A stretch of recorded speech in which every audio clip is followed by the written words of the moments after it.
Hello friends, मी Ujjwala tale treasures the hidden gems या चॅनलवरती तुमचं खूप खूप मनापासून स्वागत करते.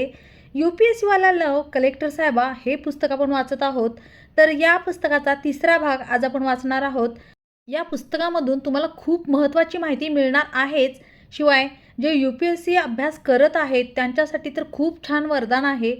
प्रत्येक व्हिडिओमध्ये खूप सारे महत्त्वाचे गोल्डन रूल्स सांगितलेले आहेत, त्यामुळे व्हिडिओमध्ये स्किप न करता पूर्ण पहा. मेरी और एंजल की पहली मुलाकात दिल्ली के जीटीबी नगर के एक कॉफ़ी हाउस में हुई थी.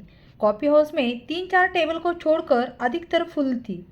यंग क्राउड था. कॉफ़ी हाउस की दीवारों पर फूलों की सजावट बहुत खूबसूरत लग रही थी. उससे भी ज़्यादा खूबसूरत लग रही थी एंजल. एंजल ने सफ़ेद ट्रैक टॉप और काली योगा पैंट पहनी हुई थी. पहली बार मैंने उन्हें देखा तो देखता ही रह गया. वे सचमुच हुस्न ए मल्लिका लग रही थी. फेशियल प्रोपोर्शन गोल्डन रेशियो के करीब, ढलवा ललाट, झील सी नशीली आंखें, तीखी नाक, गुलाब की पंखुड़ी जैसे होठ, गोल मटोल और गोरे गोरे गाल, सोने जैसे बाल, मासूमियत भरा चेहरा, उस पर काले तिल का पहरा. मुझे लगा जैसे जन्नत की परी जमीन पर उतर आई हो.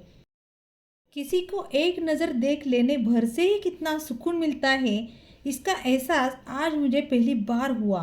एंजल को देखते ही मेरे दिल में हलचल होने लगी. क्या इसे ही लव एट फर्स्ट साइट कहते हैं, मैं सोचने लगा. पहली नज़र में मुझे वो परी सी लगी. पहली दफ़ा किसी लड़की से बात करते हुए मैं असहज महसूस कर रहा था. इसकी वजह थी कि वह मुझे पहली नज़र में ही भा गई थी. हालांकि वो थोड़ी चिंतित नज़र आ रही थी. गिरीश, आईएएस प्री क्लियर करने का बहुत ज़्यादा दबाव है मेरे ऊपर.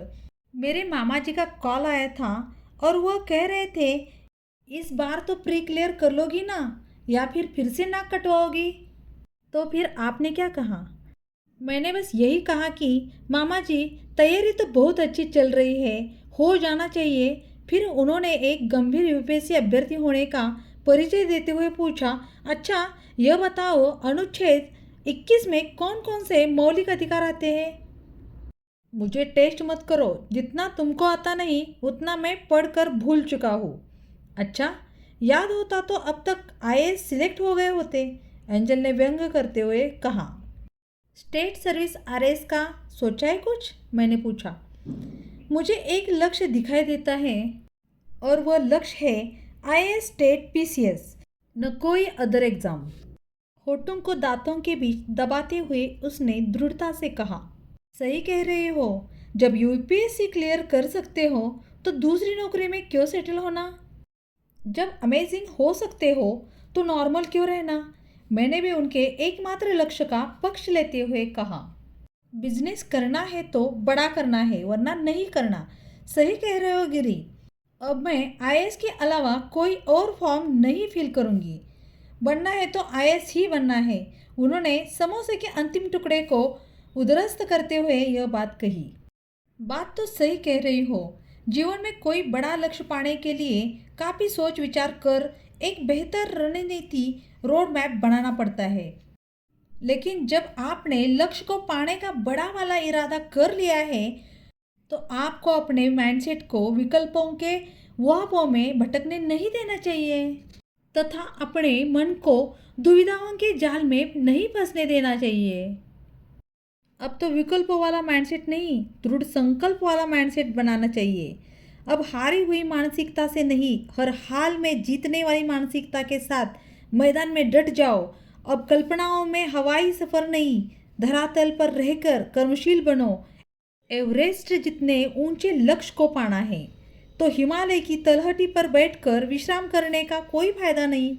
अब तो लक्ष्य को छूकर ही विश्राम करना है, मैंने लगभग मोटिवेशनल अंदाज में कहा. तुम्हें मॉडल होना चाहिए. एक्टिंग अच्छी करती हो.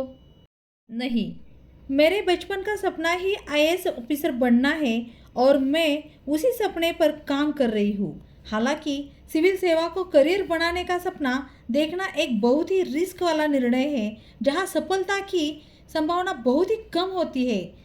10 एक जैसे घोड़े दौड़ाए जाएं और उसमें एक को ही चुनना हो तो बहुत ही अच्छे दौड़ने वाले 9 घोड़े भी हारेंगे ही हारेंगे. यह बहुत जोखिम भरा निर्णय है, फिर भी लेकिन जीवन में अपने सामर्थ्य और क्षमता के अनुसार सफलता पाने के लिए जोखिम लेना जरूरी है।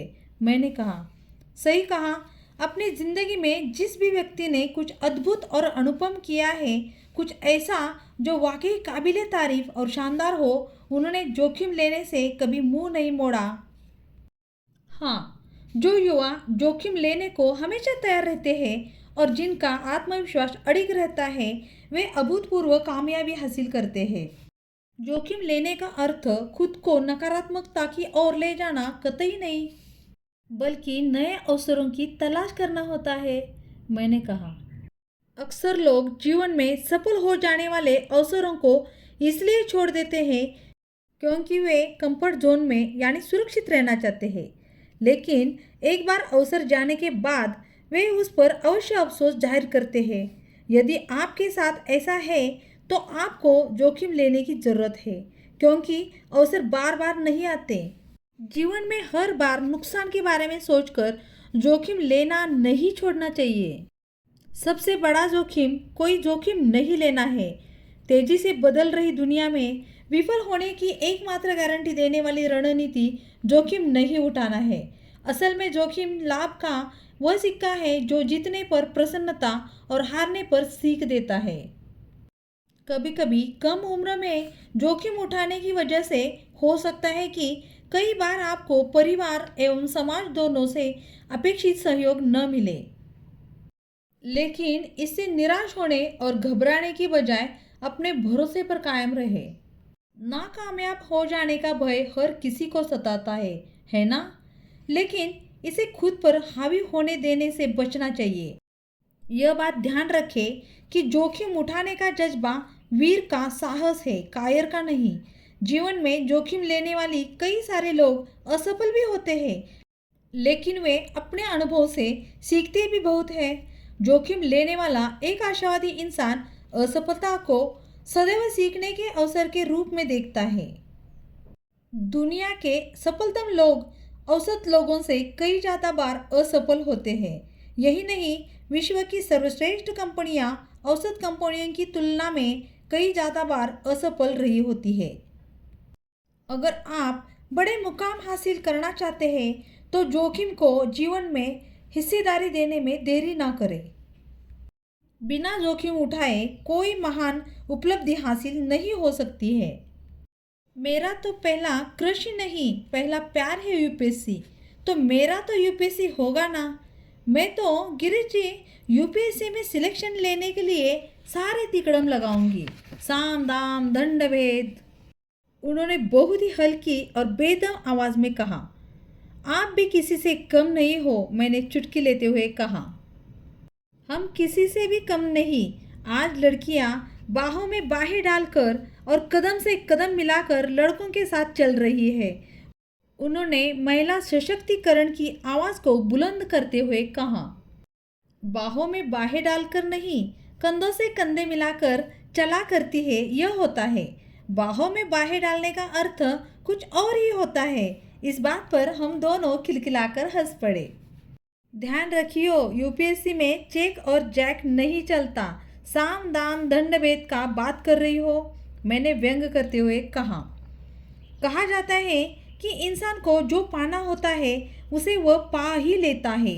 हमारा लक्ष्य कलेक्टर बनना है ना, तो लगे रहते हैं। एक दिन लक्ष्य कदमों में होगा, एंजल ने कहा। तो अब चलें? एंजल ने आंखों से सवाल किया और मुस्कुराती आंखों से हामी भर दी। एंजल ने जीटीबी नगर मेट्रो स्टेशन के गेट नंबर 4 पर आकर कहा, चलिए बाय, सी यू अगेन, मैंने जवाब दिया। तर हा होता यूपीएससी वाला लव कलेक्टर साहेबा या पुस्तकातील तिसरा भाग। लवकरच आपण चौथा भाग सुद्धा घेऊन येणार आहोत, तर त्यासाठी चॅनलला सबस्क्राईब करा। व्हिडिओ आवडला असेल तर लाईक करा आणि मित्रमैत्रिणींना शेअरसुद्धा करा। नोटिफिकेशन बेलही दाबा, म्हणजे मी अपलोड केलेले सर्व व्हिडिओ सर्वात आधी तुम्हाला दिसतील। व्हिडिओ पाहण्यासाठी तुमचा मौल्यवान वेळ दिल्याबद्दल खूप खूप धन्यवाद। चला तर लवकरच भेटू पुढील भागासोबत।